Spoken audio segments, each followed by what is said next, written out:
زهيدة التكلفة، دقيقة الإصابة، وسريعة التحرك. سهم خفي لم يشعر بوجوده الجيش الأوكراني في ميدان القتال، حتى أن كشفها وتعطيلها من قبل رادارات الناتو في غاية الصعوبة. في بادئ الأمر اعتقد الأوكرانيون أن طائرات الكاميكازي والمسيرات المذخرة التي تلقوها من الناتو ستسحق جيش بوتين وستكون كفيلة بتدمير معسكرات ومقرات القيادة وغرف العمليات الروسية، معتقدين أن روسيا لن تستنزف منظوماتها الدفاعية المتطورة في تدمير هذه الطائرات الفتاكة، إلا أن روسيا فاجأت الناتو بعدد غير محدود من راجمات ستريلا 10 والتي تسببت صواريخها في مجازر غير متوقعة للطائرات الأوكرانية. في هذا الفيديو عزيزي المشاهد نستعرض لك مراجعة تفصيلية لواحدة من أفضل منظومات الدفاع الجوي في العالم، ستريلا، سهم بوتين الخفي. كيف تعمل آلة القتل ستريلا؟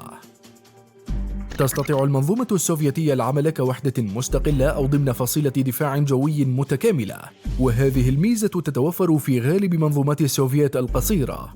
تحمل عربة ستريلا منصة إطلاق لصاروخين أو مصفوفة من 4 صواريخ أو مصفوفتين ب8 صواريخ أو 3 مصفوفات بمجموع 12 صاروخا. حتى اللحظة لا يبدو أن هناك شيئا مختلفا. لكن ماذا لو علمتم أن باستطاعة النظام إطلاق كافة الصواريخ دفعة واحدة بفارق زمني لا يتجاوز 2 بين الصاروخ والآخر، أي أن سرعة الرمي فيها أعلى من 80% من راجمات الصواريخ الأرضية، حتى أن إعادة تحميل الذخائر في المنصة لا يستغرق أكثر من 4 دقائق للمنصات ذات المصفوفة الواحدة، ولا تحتاج لتهيئة الصواريخ وربطها بأنظمة الاختبار، أي أنها تتلقى أوامر الإطلاق فور وصول الصاروخ إلى مكانه في المنصة. ورغم أنها منظومة محدودة الفعالية، إلا أنها قادرة على توجيه كل صاروخ باتجاه مختلف عن الآخر والاشتباك مع أهداف متعددة، ويمكن أيضا توجيه أكثر من صاروخ تجاه هدف واحد لضمان تدميره وعدم الإفلات من شباكها. وعلى سبيل ذكر المزايا، فإن تكلفة صناعة الصاروخ الواحد تتراوح بين $800 أمريكي وحتى $3100 لأفضل وأحدث الإصدارات وأكثرها تقنية، لذا يمكن القول إنها واحدة من أرخص المنظومات الدفاعية عالميا، وقد تكون الأرخص بعد أنظمة الصواريخ المحمولة على الكتف. أسهم قاتلة لا يمكن الهرب منها. يعتبر الصاروخ الموجه بالوقود الصلب المضاد للطائرات شاربال M72G الذي أنتج في العام 1992 هو الأحدث والأكثر تطوراً في منظومة ستريلا. يبلغ وزنه 86 كيلوغراما وقطره 12.7 سنتيمتر، ويعمل بالتوجيه الراداري النشط والتوجيه بالأشعة تحت الحمراء. يصل مداه إلى 11 كيلومترا وارتفاعه إلى 7100 متر، وسرعته تبلغ 1.7 ماخ. في المرتبة الثانية الصاروخ كي 35 الإصدار الثالث والذي أنتج في العام 1979. يبلغ وزنه 82 كيلوغراما وقطره 12 سنتيمتر، ويحمل بالتوجيه الراداري والتوجيه بالأشعة تحت الحمراء، ويصل مداه إلى 9 كيلومترات وارتفاعه إلى 5500 كيلومتر، وسرعته تبلغ 1.5 ماخ.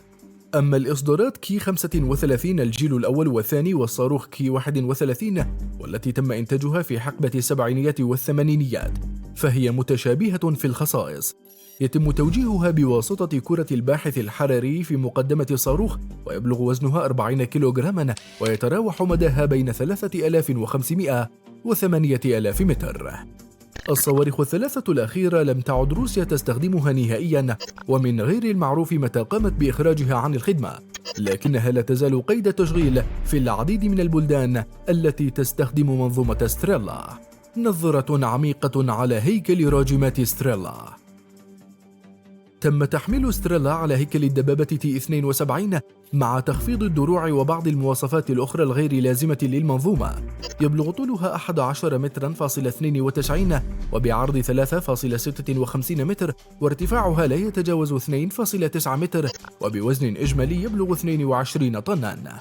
العربة تأتي بمحرك بقدرة 840 حصاناً مربوط بناقل سرعة من 7 سرعات، وتم تجهيزها بأنظمة الإغلاق والحماية من الهجمات الكيميائية والنووية، وذات الأنظمة تسمح للمركبة بعبور الأنهار ومجاري المياه حتى عمق 1.8 متر.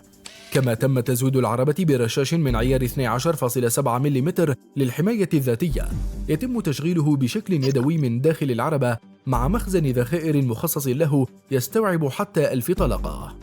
نظام الاتصالات تم تطويره في تسعينيات القرن الماضي، وأصبحت أجهزة اللاسلكي مربوطة بالأقمار الصناعية العسكرية، مما يتيح تحميل الأهداف والتعامل معها بشكل سريع للغاية. والأهم من ذلك، لا مجال أمام الأعداء للتشويش أو قطع اتصالات طاقم المدفع الذي يتألف من 4 أفراد. كيف تصطاد ستريلا أهدافها؟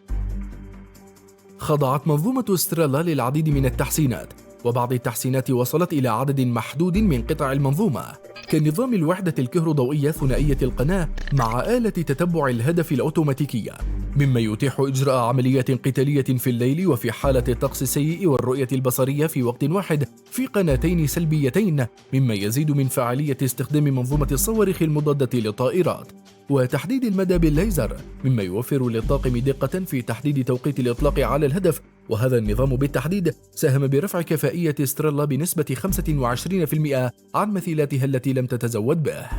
كما تم إدراج كمبيوترات لتحليل البيانات مع شاشات عرض رقمية تتيح للطاقم تحديد نوع وحجم وسرعة ونطاق واتجاه الهدف بشكل دقيق للغاية، وهذه الإضافة انعكست آثارها على رفع دقة الإصابة وتمييز الأهداف العدو والصديق.